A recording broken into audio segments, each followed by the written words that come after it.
Hey, good afternoon, everyone. Today's Monday, July 20th, and I'm just going to put a quick video up on Chapter 18. This is transfer of title and risk in sales contracts.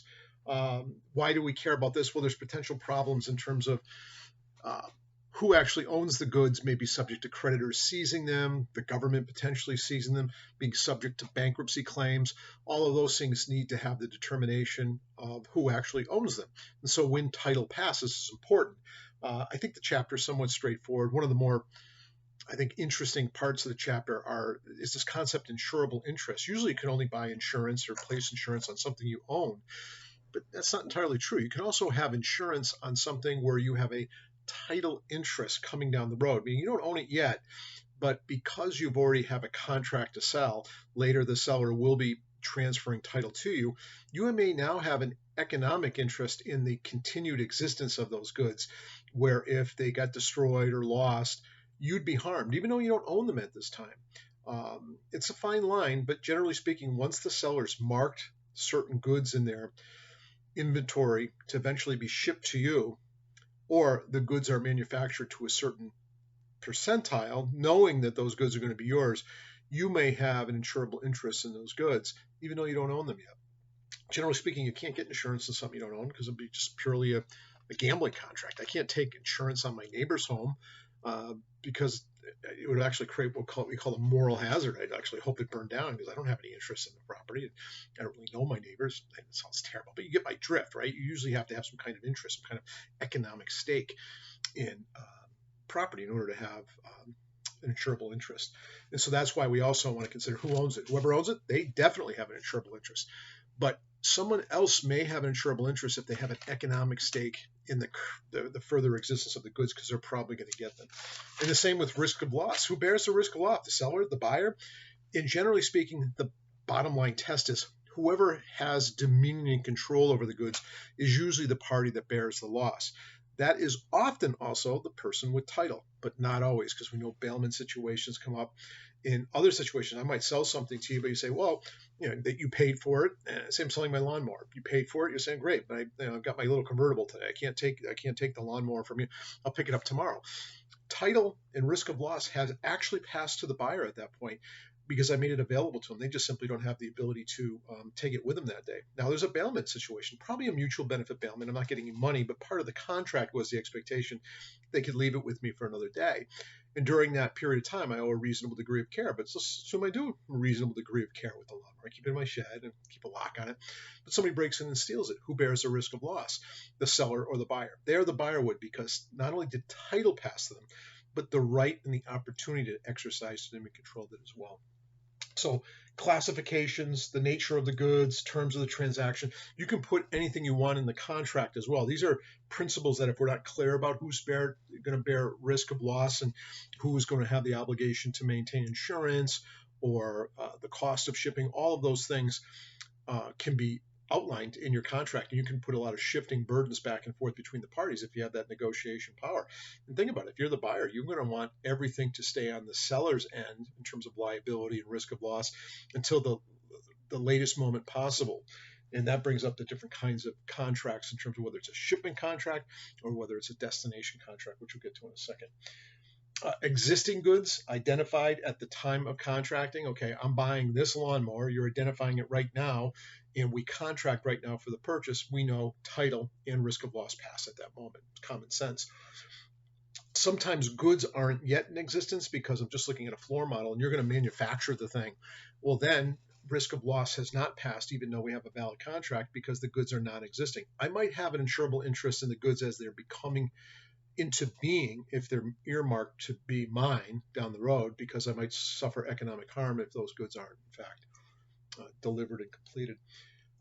Negotiable instruments, sometimes you don't actually, you know where the goods are, you know where they exist, but they're in a warehouse. And in order to actually purchase them, we don't actually go to the warehouse or go and get them. I negotiate with you in some office, and you actually give me a negotiable instrument called a warehouse receipt. Basically, it's like a title document. At that moment, risk of loss would pass to me, even though it's at some warehouse. Now, there might be somebody else that's going to be on the hook if the warehouse does something negligent because it's a bailment situation. But at that moment of transferring the legal documentation that gives me the right to exercise dominion control over the goods, that's when the risk of loss passes to me as well. It's pretty much, I think, common sense for the most part. Future goods, marking and shipment. We know a future good is something that didn't exist at the time of contracting, but once it comes into existence, it's marked to be mine. Title still hasn't passed. It's just marked to be mine. But once it's marked to be mine, I now have an insurable interest. When does it become mine? Well, now it goes into those two different kinds of contract. If it's a shipment contract, once the seller sends it onto the carrier's truck or dock or things like that, now the buyer bears the risk of loss moving forward from that point, because in a shipment contract, the risk of loss passes at the point of time where the carrier receives the goods. Now, most of us, if you're the buyer, you always want to negotiate for a destination contract. And most of us do. Most contracts are destination contracts. What is that?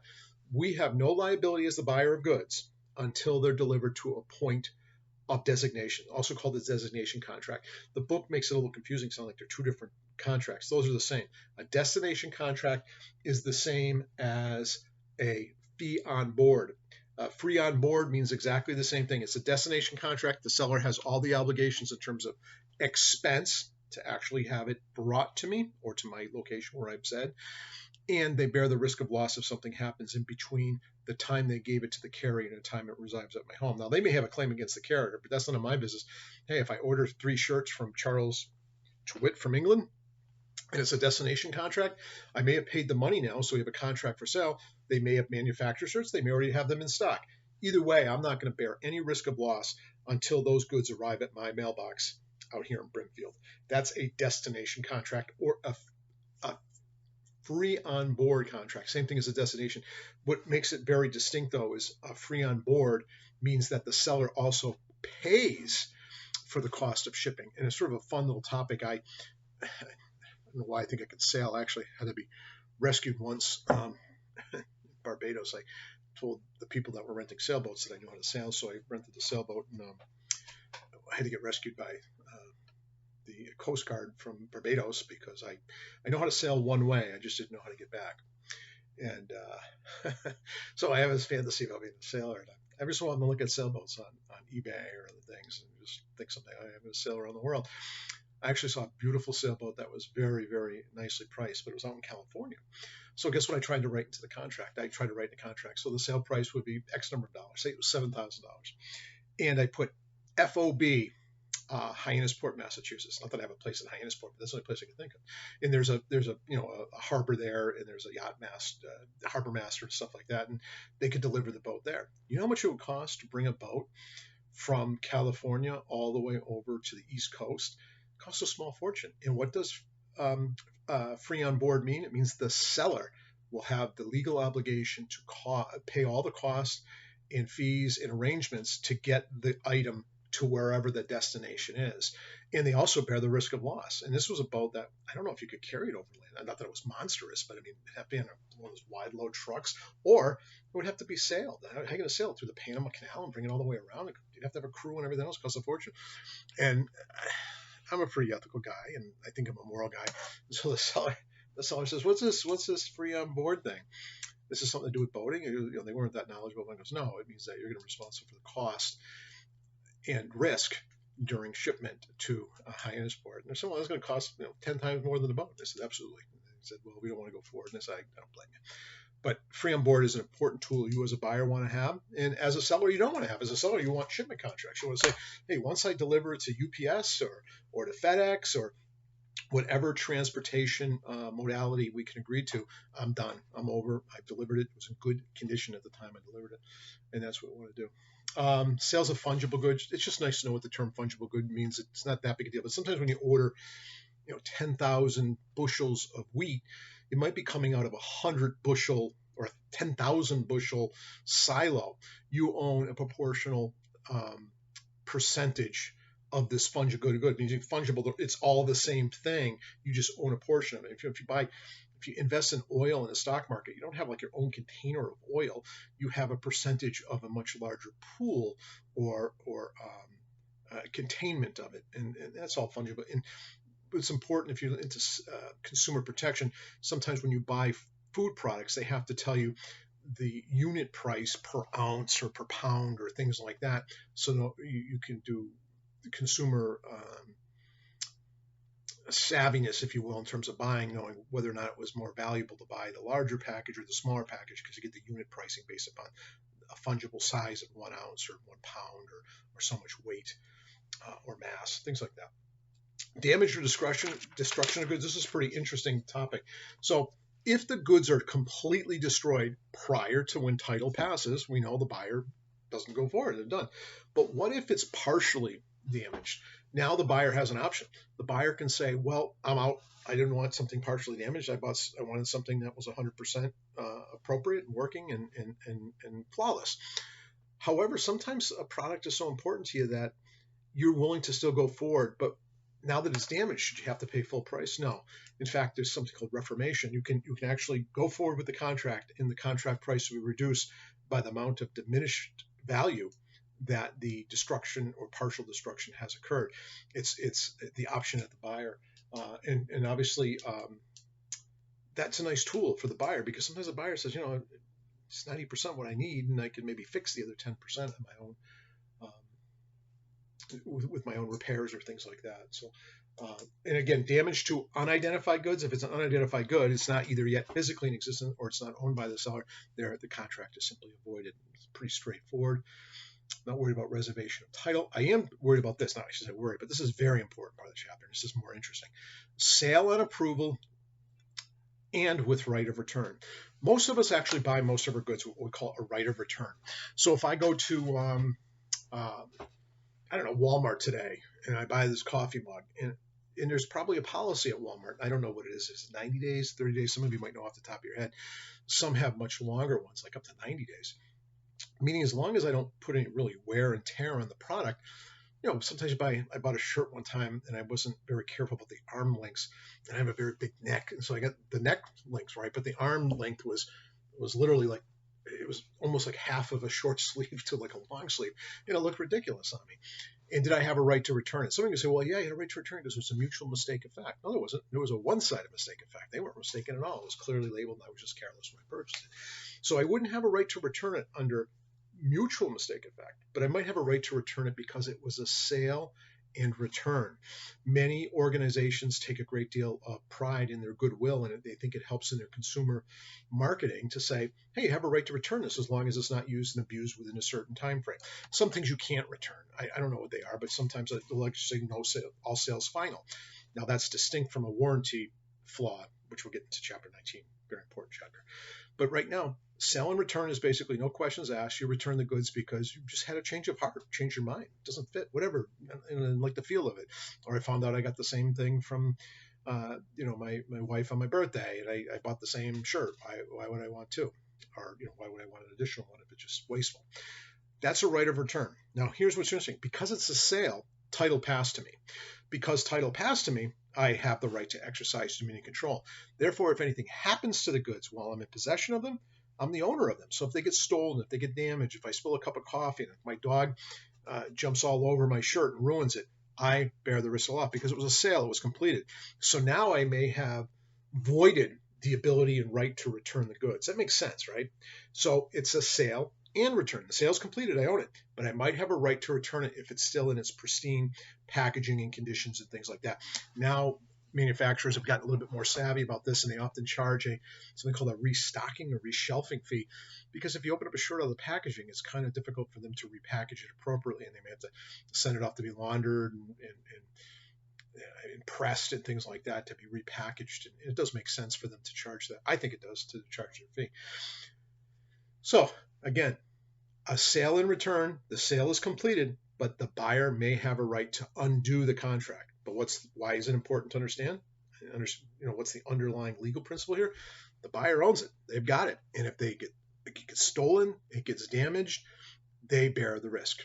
And if they go through bankruptcy or creditors are seizing their goods through a court order, they own it. They can't say, I have a right to return that to, Van Heusen or the Brooks Brothers. No, you don't. Because it's been voided. Now, that's very different than sale and approval. If you ever heard advertising that says, try it for 90 days. If you're not completely satisfied, simply return it with postage and handling. That means the sale isn't completed. it's sort of a tentative sale. It's really a contract to sell.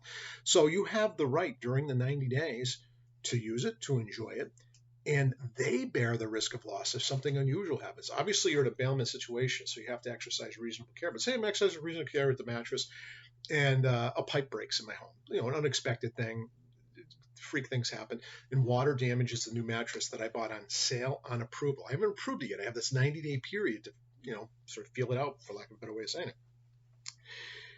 The pipe leaks all over the mattress. Can I return it? Yeah. They bear the risk of it. They're still the title owner, and I didn't cause it, and I wasn't negligent during that period of time. This is a very important concept, and it's very risky for sellers, but sellers usually do it when they have a great deal of confidence in their product, that they know most buyers are probably going to be satisfied. And I'm not a business guy, but many of you are business majors. I imagine there's all kinds of analytics, and people studying numbers, and they know that only a certain percentage of their product would likely be returned.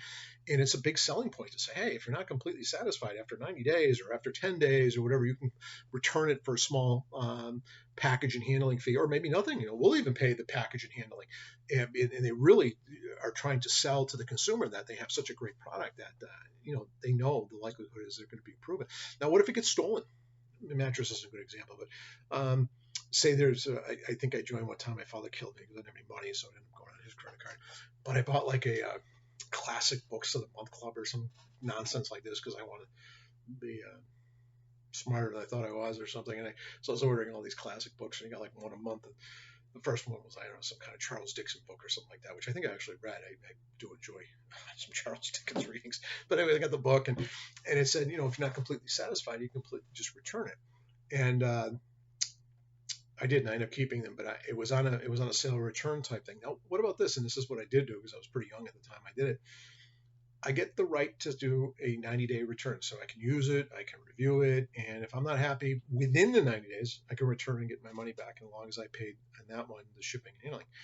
But what if I did, which I did with a lot of my things, I write on the inside cover, bought this day, July 20th, 1982, Jim Corman's classic literature book, and I wrote in it.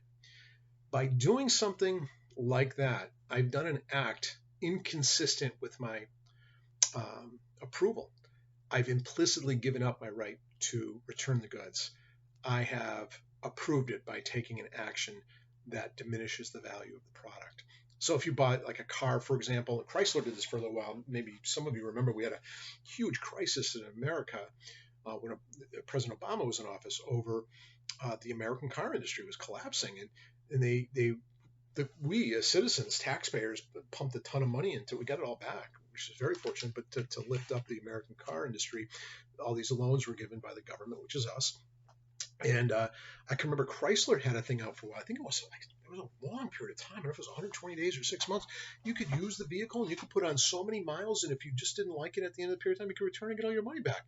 That was a very, very confident sale and approval. So you use it, and now what if you bought it but you'd had it painted and I had my law office name, Attorney James Corman with scales of justice on the side, maybe a shark or something to show him really tough in court or something. Obviously I've done something inconsistent with my approval. I've approved it. I can't now return the item and suggest somehow that I didn't prove it by taking an action to identify the goods as going to be mine. You can't do that. So it would be approved by the very nature of it, an act inconsistent with keeping and preserving the goods in their preserved state. So those are the two different kinds. One, sale and return is completed, it's done, it's yours, but you might have a window of opportunity to undo it. The other is it's not completed yet until you approve, whether it's 30 days, 90 days, whatever they give you in the contract, but you can't do an act inconsistent with that right, or it will be deemed basically ratified, and you've basically waived your right to disapprove, and you've approved it by the act of making it unique to yourself by having your name embroidered on the side, or having the goods painted, or like me, writing on the inside of those books. Father's great joy. Different kinds of sales where title can actually be passed where we didn't think it would be normally. So one is a sale by a trustee, and this is the one I have on your test. There's no question about it. I haven't posted that test yet. But a sale by a trustee, who's in a trustee? That's someone who's a merchant. What's a merchant? Someone who deals regularly in the course of business, selling and buying goods of that kind. So if I take my watch here, my Seiko watch, and I say my bezel was scratched, or this one doesn't run on a battery, but say it did. It ran on a battery and the bezel was scratched. If I went to a jeweler that sells new and used watches of this kind or like them, and I dropped it off there and I said, hey, Fred, I need a new bezel on the watch, and can you put a new battery in the back, maybe a new watch band? Yeah, sure, I'll dress it all. And for whatever reason, whether it's intentional fraud or whether it's accidental, some store clerk sees it and assumes this must be going into the used watch bin that they sell new and used watches there. And they put a tag on it, they price it out, and you're an innocent purchaser. You come in, and this cost me originally about $200, and now you see it in the sales case. It's used, but it's in good shape, and you see it in there for $40. I'm going, I get a nice Seiko watch for $40 used. I'll buy it. Did title pass to you? Yes, and we knew from previous chapter, generally thieves cannot pass good title to a third person, even a good faith good purchaser. This is one of the exceptions, sale by a trustee, because we expect consumers when they go into a shop that sells new and used items that the seller does have the power to convey title. Now, what about my rights? So now I find out my Seiko watch, a little story behind the Seiko watch, nothing really all that fancy about it, but I bought it on the day my father died. I don't know why, just a goofy mood, and father died, and let me order a watch that I always wanted, so I bought this watch. So I have a little sentimental value to it. So it's worth, I don't know, like I said, it's $179, close to $200. It's used though, it's beat up, so it's worth, I don't know, $50.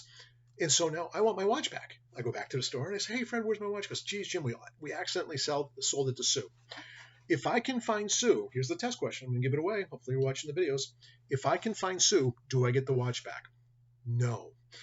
Unless Sue wanted to be nice about it and give it back. But could Sue basically say, no, I have good title? She'd be right. My only recourse is to sue the store for the monetary value of this watch. The monetary value is not that high. That's all I can do. You can't sue for sentimental value. So that's an important concept. So sale by a trustee is when someone is a merchant, sells goods of that nature, new and used. They have the power to convey title, even though it wasn't authorized. Surprises a lot of people, but we want to protect the consumer more than we want to protect the victim. There, you can go after them criminally if it was a criminal intent. Sometimes it's accidental, though. Doesn't matter to you as the victim either way so much. You just want your watch back, but you only get money if it's a sale by a trustee. Consignment sales, that's like an antique shop. You go in there, there's often many different booths. The person running that antique shop probably doesn't own 90% of the goods and products in that store. Who does? Somebody else who's consigned them. They've given title authority to the owner of the shop or some other agent to convey title to buyers. So if I own one of these shops, kind of one of my, I have a million different fantasies about things I want to do in my life. One of them is to own an antique shop like that, right? Maybe a few things of my own, but I rent out booths, if you will, or sections of the store to other sellers. They give me not title, they give me simply power to transfer title. That's a consignment sale. I know people sometimes have tag sales in my neighborhood. When I was a kid, I never want to do one, so I just bring over some of my stuff to the neighbor and I say, hey, if you sell this stuff, I'll give you 10%. That's a consignment sale. Another one's a estoppel. I know I brought it up in a previous chapter, but sometimes we make it look like somebody else is the owner of certain goods. And if we make them look like they're the owner of goods, they have the power to transfer title, and we're stopped from denying they have the power to do that. A friend of mine, for example, who always has financial trouble between him and several of his ex-wives and things, and so he's constantly buying motorcycles and things, but he puts it in his mother's name. He uses them all the time. Now, what's he really doing? He puts title in his mother's name as a fiction. But would the mother have the power to go and sell those goods to a third party who didn't know the truth behind who really owns the vehicle? Yeah, because he'd be stopped from denying it because the title instruments, the documents suggest that he was the owner. Sometimes people do that when they store some of their stuff over somebody else's house for whatever reason, good, bad, or immoral, or just because of space. It might make that person look like they have the power to exercise dominion control and maybe sell those goods. Again, documents of title, that relates to the estoppel example I just gave. If you have the document of title says you own the car, you own the car. That's all the law is going to treat it as. Don't worry about so much when documents need to be filed or recorded. That goes to the UCC. But generally speaking, if the documents aren't filed at a certain place where it was supposed to be to prove your ownership, you may lose title to somebody else who has a superior appearance of title. Avoidable title, I'm not going to worry about that too much. Consignment sales, title, estoppel. And that's pretty much it for the chapter. Went a little longer than I thought. Kind of important chapter. But the next chapter, I believe I test just on it by itself because it's really that important. We often think we have this power to return goods simply because we're unhappy with them. It's not necessarily true. Most larger sellers of goods do have that sale and return policy, but they don't have to. They can say all sales final. But imagine if you went into a shop and you bought a very expensive lathe or snow blower or snowmobile, a boat, who knows what. You buy all these different things for big money and they break down. They don't work. You should be able to return them, right? Well, if they have a sale and return policy, no problem, right? Because it's within that time frame. But what if they said all sales final? Might you still have a power to return if they're defective? What does it mean by defective? They breach some kind of warranty. That's what Chapter 19 is about. Sorry to allude to it here, but I'm excited about it because it's really an important concept in business law that I want to drive home. And I think I test you on it separately, and most people do pretty well on the test. So those of you that aren't doing great on quizzes, it's a good chance to build up your exam scores on that one.